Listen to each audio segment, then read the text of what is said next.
ครับเป็นที่หลุมหลบภัยให้กับ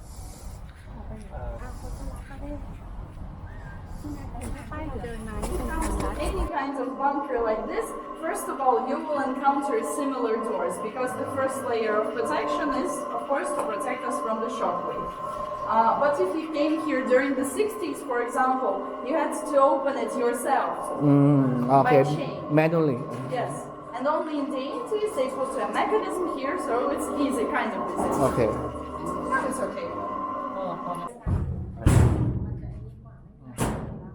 But it's relatively easy to open, nonetheless. And you can see just right here, there is a rubber string that covers the frame of the door. This is why if we fully close it, we will be like on a submarine in different parts. So everything is okay and nothing enters inside, nothing poisonous. ก็คือมีตัว มียางซีล การซีดป้องกันตอนนี้ And right now we're standing in the eldest part of the whole bunker. It was constructed way before bunker 703 was even put on paper. We're standing in a shaft. As you can see right now, we're about to descend the shaft even further. And this shaft was made to build Moscow Metro. You can see the structure. It looks like a metro tunnel. It's the same thing, actually. Why do we need a shaft in the first place? Because we can't just excavate the soil like 43 meters, 30 meters, 50 meters. That's why we need to end up on the depth that we need. And after that, we do something that we want. We build Moscow Metro tunnels, we build stations, we build bunkers, something of that sort. So this is how the construction takes place. First of all, you will need a mining complex. Here is the shaft itself. It's constructed of the same things, the same constructions that you see right here. And each part weighs about 630 kilograms. This is why it puts immense pressure on the soil, and we excavate the soil out, and the shaft falls even further than we rebuild it. So it's like building a well. Okay. Yeah, that's very easy to understand. And after this, you construct anything you need, basically. In the 40s, they used to build Paveletskaya metro station. If you came here by metro, so probably by Paveletskaya circle line, and the circle line was partially constructed from this shaft in the 40s. But after the construction finished, they used this mining complex as a disguise to build bunker 703, because people just assumed, oh, it's just some works on Moscow Metro and not some kind of secret bunker is being built. And in 1961, when our bunker was finally put in place, this whole thing was destroyed. It's just needed just for construction. And right now we can't enter the surface from here. You can see a ladder, but it leads just to another floor, the mechanical room for the elevator, and we can't just proceed outside because we're covered by a thick layer of concrete. Once again, we talked about the shock wave. If we just leave the shaft open, so it's like an open hole, anything can be destroyed. This is why we need to protect the shaft at all costs. And this is why we descend like this and not like this. The shaft needs to be protected. When we make it to the depths of 43 meters, I will tell you about the purpose of this bunker. So let's go right ahead. สรุปสิ เดี๋ยวลงไปก่อน ก่อนจะ 5 meters. We will descend even further to 43 meters, but we will not go to the deepest level of the bunker because the deepest level of the bunker is placed at the depth of 45 meters, and it's just a tank for the water. As you can see, the main problem for all underground facilities are water leaks. If you visited Moscow Metro a lot, you probably saw 1 or 2 leaks somewhere, or just some stains on the walls, because in time the water proceeds here, and there is nothing we can do about it other than reconstruct some parts of Moscow Metro, some parts of bunkers, and it's very hard to do. But the water itself, we don't fight the water, because you can see in the 50s they knew about this problem. They know that in some time it's going to leak. This is why you see some sewer lines right here, so even some manholes right here. And all of the water proceeds to the tank at the depth of 45 meters, and we just pump it to the city sewer system. That's completely okay. Okay. And right now, I want to explain the purpose of this particular place, why Bunker 703 was actually built and used. Have you read something about it, like previously? Do you know anything? Not too much. So Not too much. we leave it for you. Okay. Okay. So let's talk just in general. Why do we need such places? For example, in the post-Soviet Union, people usually associate bunkers with like hiding some important officials like Stalin, like Putin, etc. So they just survived the war. But no bunker was ever made to hide somebody. It is not made for these kinds of purposes.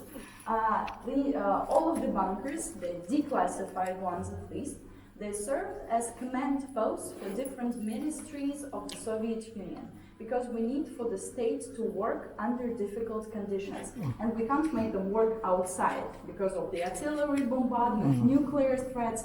We can't leave them out in the open. And we can't just evacuate them to some village in Siberia because the state needs to operate. This is why most of the declassified bunkers serve as command posts. If there is an aerial attack someplace, you just descend here, you work here, and after that you return back to the surface. But our bunker, it was not meant to be a command post. Maybe you've read that it was an archive of Ministry of Foreign Affairs. It was made specifically to store documentation, about 120 tons of documents. You can imagine a 3-car train, like a cargo train, so this is the amount of documents there that was held here. But what kind of documents were these? Imagine the most important documents of your country regarding their relations with other countries. For example, you've made an agreement with this and that country that, for example, that you will not attack each other under certain circumstances. And if the war breaks out, for example, you have to prove that such an agreement took place, for example. So all of these documents, they had to survive. So we can prove something happened and something didn't happen. So the legal balance of the country is very, very important. This is why all of the documents were stored here from 1961 to only 2005. So only recently this bunker was shut down because of the water leaks. It was in deep need of restoration. And you can see that at some place, for example, you can see this is the original wall coloring, so like yellowish and white walls. But here they drilled some holes, they tried to inspect what is the water pressure, they tried to make some plans on how to rebuild this place, but it never happened. Because in 2008 there was a worldwide crisis and they had no money to do that. As simple as that. And they weren't in that. They thought that it wasn't as important as it was back in the Soviet Union. That's why they abandoned it for 10 years. And only in 2018 it was declassified, and we were allowed to make a museum here for this place just not to be abandoned and, for example, visited by urban explorers, nothing of that sort, to take care of this place. Only, I suppose right now 9 people take care of this place. This is our whole museum, so. And further, during our tour, I will show you the main rooms of our bunker, but first I need to show you the emergency exit. Where do you think the emergency exit leads to?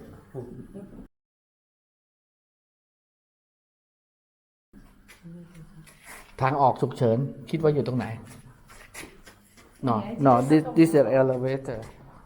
This is the emergency exit. This is one. It leads to Moscow Metro. Oh, okay. Let's go. มันจะไปที่รถไฟใต้ดินคือเป็นทางออกฉุกเฉิน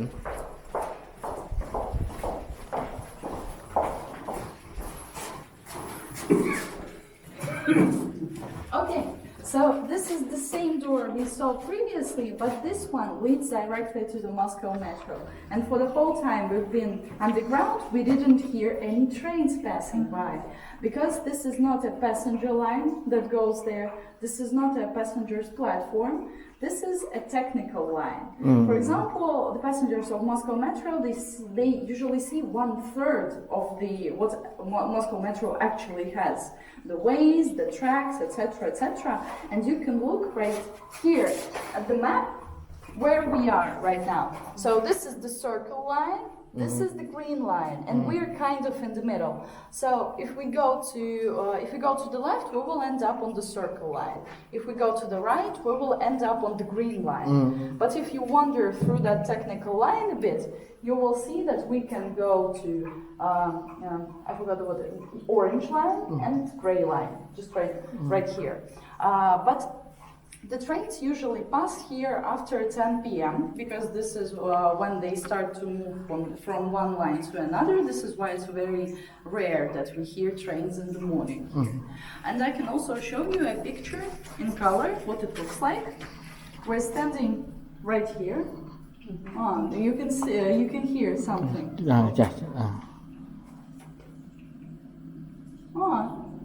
It's a very rare occasion that we hear something here in the train. Yeah, there's a train. Yeah, it's very rare that I'm standing right here and the train passes right here. So this is what they see actually right now. So this is a technical platform for our bunker, and they can even put in the wartime not a passenger's train but a cargo train right here to gather all of the documents and to move them to any part of Moscow. You don't even need like a secret metro to do that. And we have another emergency exit right there, but unfortunately I won't be able to show it to you, but here it is. Okay. So คือตรงนี้ใช่ไหม yeah, this is ออกไปก็จะเป็นภาพนี้ ที่เราออกไปก็จะเป็นอันนี้ เราอยู่หลังประตูนี้ เสบียงไม่ได้ขนส่งคนใช่ไหมเมื่อกี้ ไม่ได้ขนส่งเสบียง เป็นเอาไว้สำหรับช่าง อ๋อช่าง เป็น อุปกรณ์นี่ ใช่ไว้ซ่อมซ่อมบำรุง เห็นท่านี้เลย ใช่ก็จะเป็นแบบนี้ เราก็จะออกมาจากประตูนี้ ถ้าออกไปทางนู้นจะไปสายสีน้ำตาลอีกไปจะไปสายสีเขียว okay. Okay. So you ready to go to the main room? แล้วก็ Okay, so right now we're in the main rooms, and this is the place where all workers had to stay in wartime. And many people associate bunkers with like KGB, the military, etc. But as I told you previously, almost every ministry in the Soviet Union, they had their own bunker. So the people from KGB, they had their own, so they had nothing to do here. Also, there are bunkers for the military, but this here is just for Ministry of Foreign Affairs. But no diplomats or no just foreigners, they had to come here during the wartime. It was just technicians. We need technicians in every bunker. For example, you can see the ventilation, you can see the power lines, you have to take care of this constantly. So this is why only 7 people worked here. So the electricians, the people who take care of the water, etc., etc. And they all had to stay here during wartime. But we were talking previously about the nuclear blast, and of course we can't just leave all of the doors open. We have to be closed and have to go under full isolation mode. But if the doors are clear, we also need to close the ventilation, and I will show you how we do that. Okay. Just right here. This is an airtight valve. It's implemented in each pipe of the ventilation system. We can close it manually. If there is no electricity, for example, we always leave a handle for that. But if there is electricity, you can see right here what is closed, and for example, what is open, what goes to which system. So if you want, you can press just this button here and it will close. Who wants to? Yeah. Go ahead. มันก็จะปิดอันนั้นปิดช่องลมช่องระบายอากาศ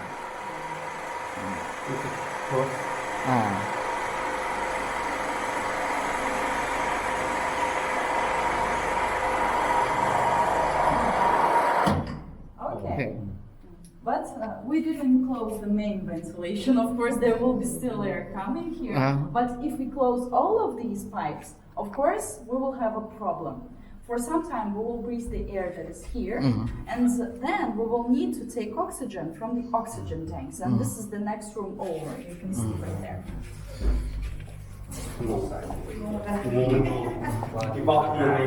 It's very small.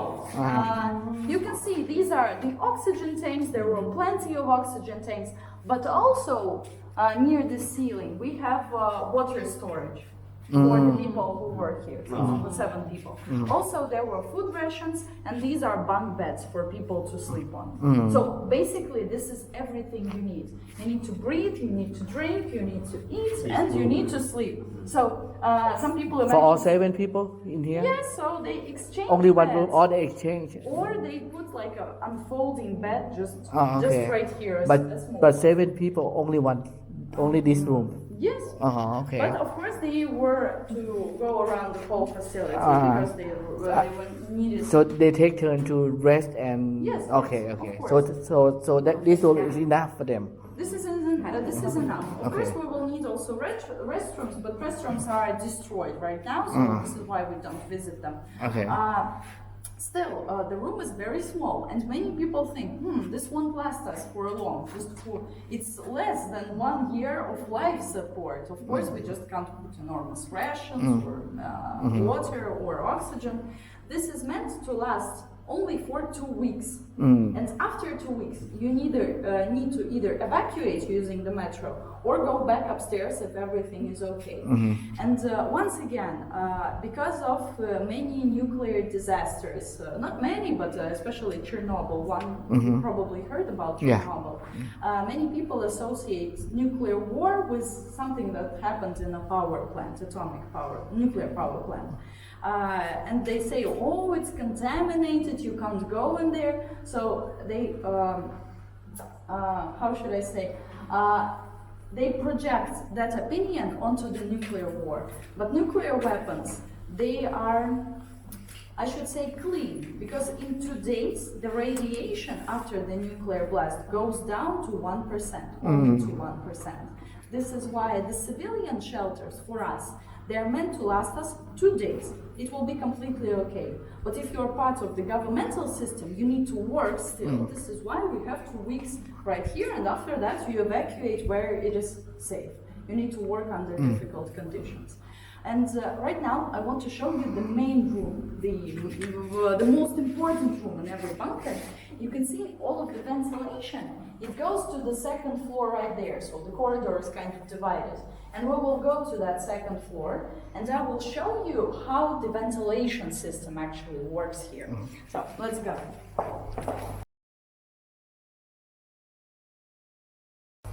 Navigate. We will enter here. We will stop at the 2nd floor, and then we will descend in that room. Okay. So we will return here Okay. eventually. We come back here later. Okay, and mind your head, please. Okay. because the ระวัง ceiling หัว is- ข้างบน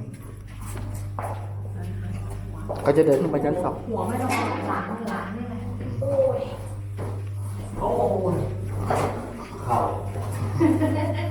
เข่าเว้ย ข่าวหลัง อ้าวเราก็รู้ว่ามีคนเยอะทำงาน7 คนเองเลย มีแค่ 7 คน แล้วมันมีหลายกระทรวงอยู่มันคือยังไงอ่ะ เดี๋ยวแป๊บนึง ใช่เฉพาะพวกเทคนิคเชียนที่เขาคอยดูแลอยู่ตรงนี้ อ๋อ ใช่ไหม ใช่ ไม่ใช่เจ้าหน้าที่มาเฉพาะเวลามีเหตุการณ์ Because we don't only need to take, for example, oxygen and air from the outside, we also need it of a certain temperature and of certain level of humidity. Because if the humidity is too high, all of the documents will be destroyed. So this is a giant air conditioning system. As you can see right here, this whole thing is the air conditioner. And I will show you how it basically works. The main chamber is right here. I will open it for you. Okay, so you will look inside of it shortly. When all of the air, for example, in peaceful times, it comes here, and these are small water pumps. So why do we need water right here? Because the water is of certain temperature. If the temperature of the water is very, very cold, the air will also turn cold. And if the air is cold, it contains less water. So this is what we see during the mornings when all of the grass is usually covered with droplets, because the temperature shifts, This is why all of the humidity is taken from the air.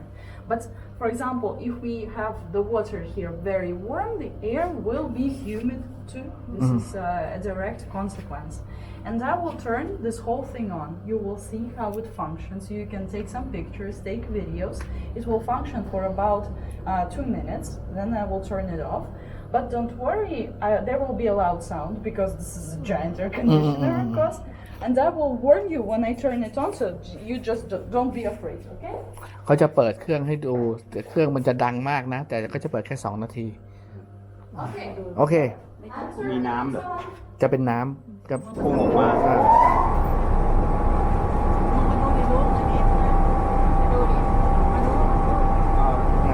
น้ำพุ่งแล้วไงแล้วน้ำมันเกิดเป็นยังไงปั๊บ ถ้าน้ำเย็นอากาศมันก็จะเย็น ถ้าปล่อยน้ำร้อนอากาศมันก็จะร้อนเครื่องเขาก็จะควบคุมอุณหภูมิควบคุมเรื่องความชื้น เป็นการแอร์คอนดิชันหรอ ใช่เนี่ยนี่คือแอร์ เนี่ยเราแอร์ นี่คือแอร์ ความเย็นก็ออกมาในน้ำเย็นๆนะ นี่คือแอร์ ไม่ได้เรียนวิทยาศาสตร์เลยเนอะ ไม่เลย อ่า คือ สายวิทย์นะแล้วนี่เห็นหรือยัง มันเป็นยังไงแล้วนี่มันจะเกิดอะไรขึ้นอย่างนี้ ก็คือทำจบละก็คือแค่แอร์นั่นแหละ นี่ เดี๋ยวใช้น้ จะใช้น้ ำใช้น้ำเย็น เอาน้ำเย็นมาเป่างี้มันก็เป็นแอร์อากาศมันก็จะเย็น ถ้าน้ำร้อนมันก็จะร้อน เหมือนพัดลมไอ้น้ำอ่ะ ำมันน่าจะเป็นมีคูลิ่งแพด It functions 24/7, so permanently.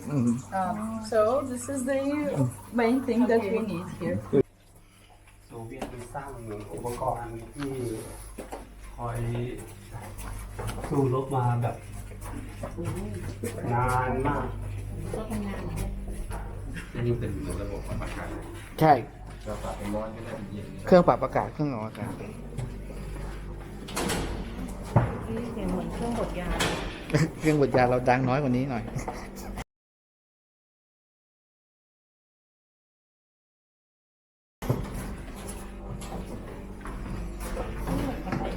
ใช่เลย Okay, so this right here, it used to be an archive where we stored documentation. But nowadays, almost nothing is left of the archive. We have some safes which hold copies of the documents that were placed here. For example, our agreement on the treaty on strategic missiles with the US, for example. You can browse through them in your free time. I will give you some time after the tour to just to go around. But right now I want to show you some pictures how it looked like actually, this whole place. Right here. You can see it was very tight, so there were shelves with documentation and all of the walls, they were covered. You can see right here, they were white. It looked kind of like an underground office building.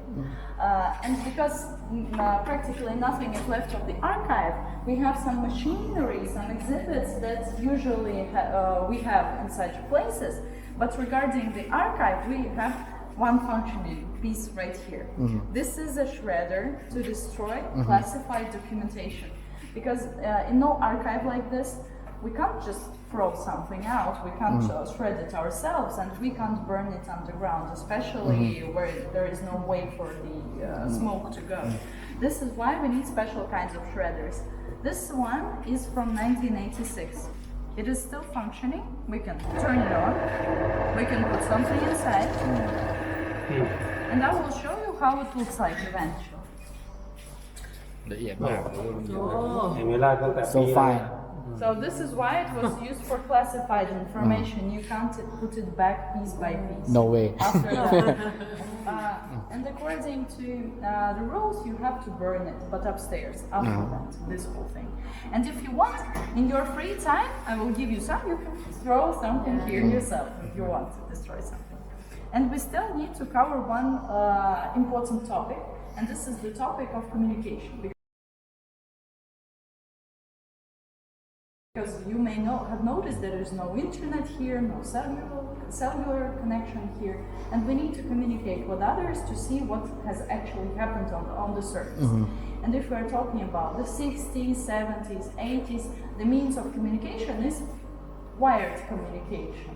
So we use either telephone or telegraph machines. And I would like to show you the telegraph. โอเคโทรเลขเวลาติดต่อข้างบนก็ต้องใช้ตามสายเท่านั้น TOT Right here, these are two telegraph machines. And you can forget about Morse code, like the dots and tirets. This has a full functioning keyboard. You can actually see what you write. It's not like some radio signals. Why do we need machines like these? Because if we're in need to transfer some kind of order, we can't transfer it. Bless you. Bless you. We can't transfer it on the phone because there is no way to prove who said what. This is why we need telegraph machine as the main means of communications. And their work, for example, you can imagine you are sitting in one bunker and you text another bunker. We can turn them on. Let's print something. Unfortunately, Russian keyboard only.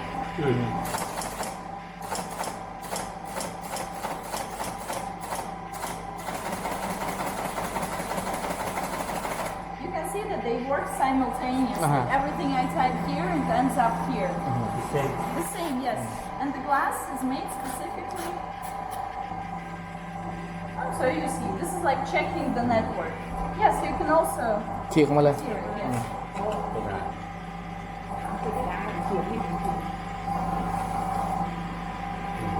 Checking the network. Network is okay because the message was transferred.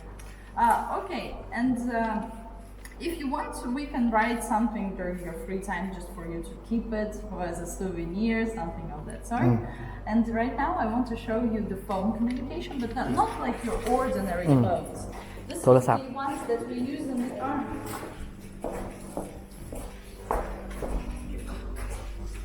For example, if you are sending one person to explore what actually happens on the surface with certain equipment, you can't just give him a cell phone because the cell phone didn't exist and we have no network here.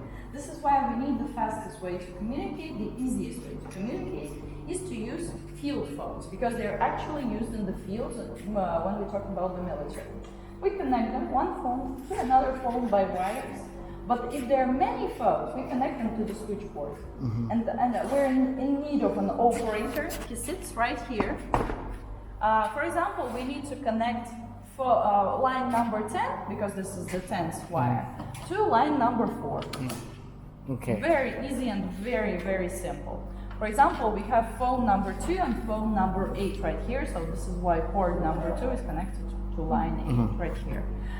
And to inform that you are actually calling, you need to rotate it. To ring okay Hello, do you hear me? Hello? Yeah. Yeah, it's working. You can try yourself. Just press the button here. It's like to speak. Yeah, to speak. You can try it. But how do we collect information from the surface? I want to also show you how do we do that, the most basic means to conduct a reconnaissance, as they call it.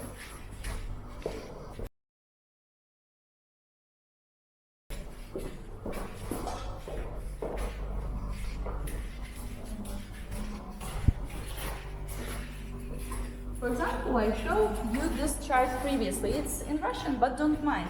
This is the level of radiation, this is the percent of radiation, and this is the amount of hours that has passed. So 49 hours, everything is okay. And we know that. So we conduct our research outside in some time, just to know whether it is safe or whether it's not safe. And about the radiation, you probably heard about the Geiger's count, the Geiger meter, the one that clicks right here. Do you hear it? เป็นเครื่องอุปกรณ์ตรวจ ตรวจ radiation right Yes. Okay. But why is it clicking right now? Because of natural radiation in the ears. It's completely okay. But we need something more interesting to show you how it works. So we need a radioactive source. What do we have about the radioactive sources? For example, a trolley switch. A usual trolley switch. It was used not only on trolleys but on many equipments. And the radiation is at the tip of this switch. It's used to glow in the dark permanently. For example, if in Russia I don't know about your country, maybe you also have evacuation plants that glows like this in the dark. Yes, probably you do. But the glow, it fades, as you can see. But if you put something radioactive inside, it will glow permanently. So this is what was used in the switches. For example, you need to find some switch at night, so it glows permanently. But it expired. This is why we see a white dot, nothing glowing.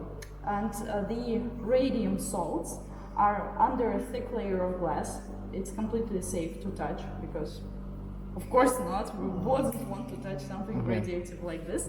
And we put the dosimeter on the most sensible level. As you can see, we need to multiply everything that we count by 0.1. We take the Geiger's count right here. There is a small window, and you put a radioactive source inside. I damaged the...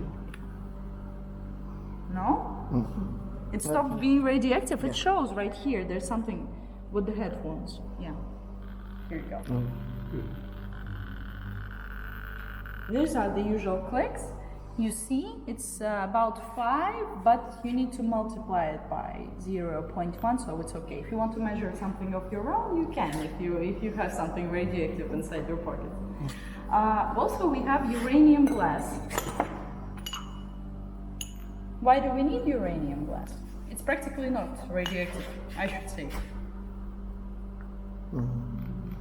Practically not radioactive. Why? Because it's chemically pure uranium inside. Why do we need uranium? Just for the color, because uranium gives us yellowish green color, this one. And this is for candy, actually. So nobody got poisoning after this one. And radioactive elements, they have one interesting feature. If we have a black light, a green light, and we shine at something radioactive, it will glow like this. So, but not everything that glows under the black light is in fact radioactive. Of course not. This is why we have non-radioactive stones right here. They look very, very simple, but they glow similarly to radioactive elements, like this. And if you want, you can also use this light in your kitchen. These are mostly used for jewelry. Okay, so this is about the radiation levels, but what about chemicals? Do you know actually any chemicals that might be used? No? Maybe you've heard about like thorium, maybe you've heard about like mustard gas, there's like something poisonous. There are different types of chemical weapons.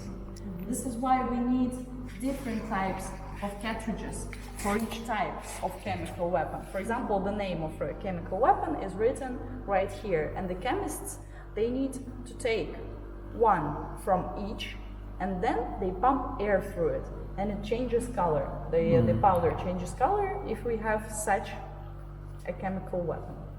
So what do they do to do that? They need a pump, just a kind of regular pump. They need a cartridge. Okay, they break it from both ends. They put it inside, and here you go, they pump air through it, like this, using, of course, protective gas masks and suits. And after that, they compare it, whether it changed color. For example, right here, it didn't change color, it just expired in 1988, but you can see how it turns from yellow to red color. So this is how the chemists work. Very easy. But what do we do when they return from the surface? Of course, they will all be covered in radioactive dust. This is why we need to sort of wash them. I will show you how to do that. ล้างตัว You need something similar to the laundry powder. Powder. This is what we have. Similar stuff, actually, inside, as you can see right here. And we mix it with like simple water. Also, we have simple pumps. And after this, you just wash yourself. And you can see on the pictures, this is how they deactivated some equipment from Chernobyl. So they used the same stuff. And after that, you return to the bunker safe and sound. So right here, this is the basics of on how we do it. Okay. Right now, when we explored almost everything, I want to show you the last archive room, and this is like the postcards from all the bunker. And later, I just want to inform you, this is actually a siren of civil defense. I will be turning it on after your free time is over, so don't be afraid of it. Okay. So this is what I'm going to do.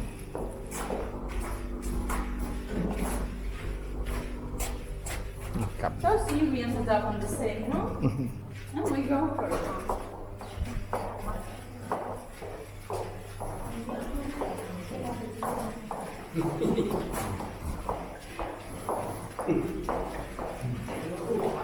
Now.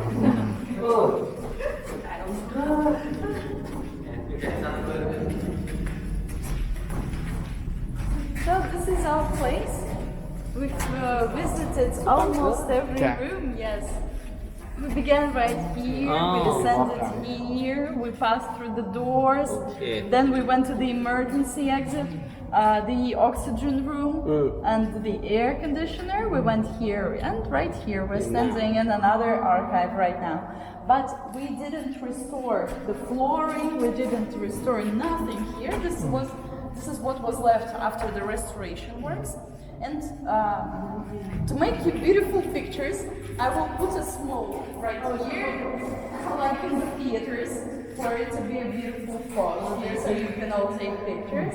And we have like 20 minutes of free time, so if you have any questions, you can ask me after I turn on the whole thing. Okay. And you can go around, take pictures, communicate with some equipment, etc., etc. So thank you for your patience and listening. Okay, thank you.